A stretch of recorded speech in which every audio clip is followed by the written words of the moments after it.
So I often get people asking me, Dwayne, how is it that these companies are rejecting my application? Why is that happening? How is that happening?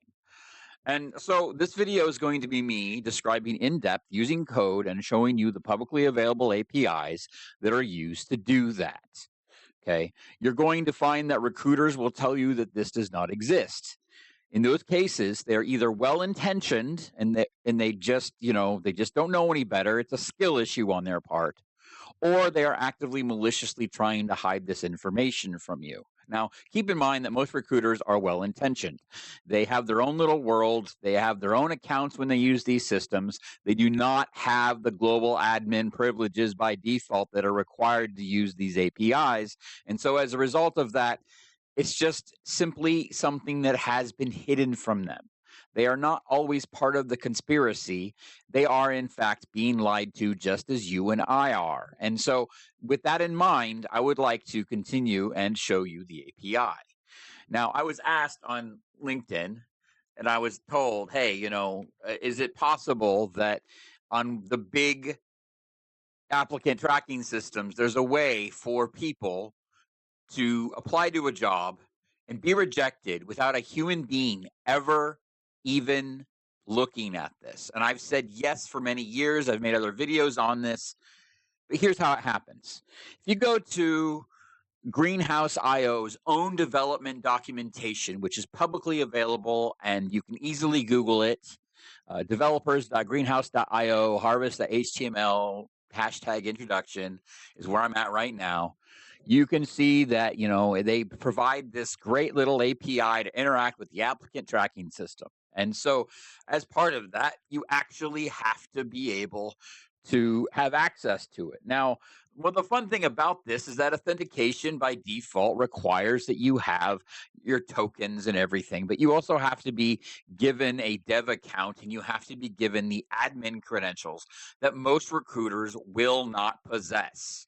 This is not something that recruiters are given, and generally, recruiters are not told about this. As a result, if you have an interaction with a recruiter and they say this doesn't happen at all, don't hold it against them. They're not always being malicious. They may simply have a skill issue, or they may simply have never been trusted by a company enough to be given the admin credentials, and that's not their fault.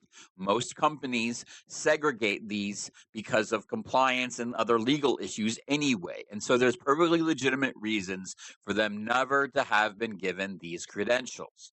But let's just say that you're looking at your applications. These are the applications for a actual, person who applied to a job in their system. Okay, the location information, the source where you applied, who it gets credited to on the back end. There's going to be somebody who posted the role. That's who this is talking about. Later on, you'll get a rejection reason, and they like to add a reason for quote unquote compliance. But if it's added by automation, it doesn't really matter. So the idea is that it's attached to jobs. You've got different answers to the questions. These are for knockout questions. This is something like, hey, do you want to work for us? If you say no, then they're probably not going to give you the job. And, if where did you hear about this job? They're going to be able to run automation and say, look, if you heard about this from Sloppy Joe's on the corner, maybe this might not be a good candidate. But if you heard it from a former colleague, maybe they'll treat you better. That is how that works. Okay, these are questions, and they may or may not be knockout questions based on their automation. And so the end result, though, is if you scroll down here, you get to attachments. Now, the attachments are very interesting because this is where knockout filters come in. As you can see, you've got, your offer packet in this case, but generally an application object has things like your resume, your cover letter, things like that. These are the things that you include in your application to try to present yourself and say, hey, this is me, please give me the dang job. And guess what? They give you a URL here. It gets hosted on some back-end thing, whether it's Amazon, AWS, or whatever. And as a result, there's a URL. Their system knows where that's hosted and can get that file back at any time, because what's effectively happening is you're uploading it for them, and then they're downloading it and processing it later. And so what's happening there is this object has all that information and knows exactly where the attachments are and can access those attachments. So how are you rejected? How are things working? Well, you can go to your, you can actually list the applications. Let's just say that the service starts. It sits there. It hasn't been working at all. Maybe this is a once per day thing. It's a cron tab task or something.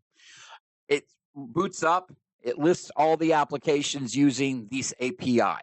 Okay, it goes in and it does pagination because we get numbers of applicants per page, all that fun stuff. But effectively, it comes down to a list of applicants. And so for every single one in that list, we get that list back and it gets loaded into memory. And the next thing happens. We go in and we get to the we've retrieved the application, well, by the ID that's in that list. So we can go in and we can look at this again, and oh, look, it looks exactly like the application from before. We have attachments, which are things like the resume that you submitted, and we have things like the answers to the questions that you submitted. Now, you're going to get rejected through what's called knockout questions the most. And those are part of this here. The automation will look at that and go, okay, well, they didn't say that it was from a colleague or something. And so as a result of that, you're going to get rejected or whatever. And so keep in mind that these questions are different based on every single role that you apply to. As we all know, every single company likes to have their own massive list of questions. This is a much shorter list for an example, but they're going to have custom automation for every single list. And so as part of that, you're also going to have custom automation for all the different attachments. They're going to say, offer packet type. Well, guess what? There might be a type there that says resume. There might be a type there that says, cover letter. And they're going to process that differently based on that. But what's going to happen is they're going to download those files into memory. They're going to have a scanner look at it, and it's going to say yes, no, as far as rejecting it or not. And if it says reject because it detects maybe it detects a date that says you're over 40 and they don't want to hire you because of that. Or maybe they don't find the keyword that they're looking for in your resume. Either way, at that point, you have the ability to be, they can either delete your application at that point, which is this one. Sorry, you're rejected that way. Or you can, have your application rejected because of that. And so what's going to happen there is if it turns out they want to reject your application, they'll just call this endpoint. And at that point, you get rejected. And so one of the things to call out here is that the rejection, they have a template that they use. They can even send it at a specific time. This is why you get emails randomly at 3 o'clock in the morning, because what they're doing is they're adding a rejection delay. And they're trying to soften the blow and make themselves look better by having you be rejected at 3 a.m. when you're not going to get the email immediately, because they want to destroy your day when you wake up in the morning.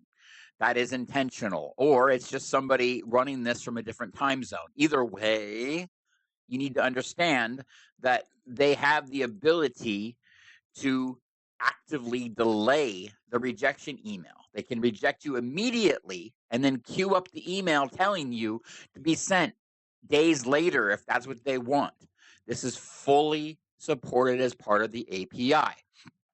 And obviously, the rejection email is the email that will be sent to the candidate notifying them of the rejection. And so this is all part of that API.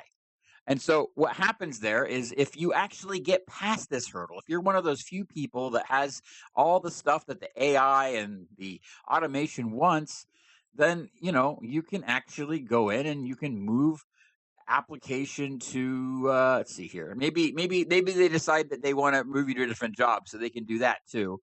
But let's see here. They'll advance the application to the next stage. At that point, you might actually get a human contacting you. Or you'll get somebody, another stage, maybe another automation pipeline happens. But this is how that works, okay? This is just one applicant tracking system API.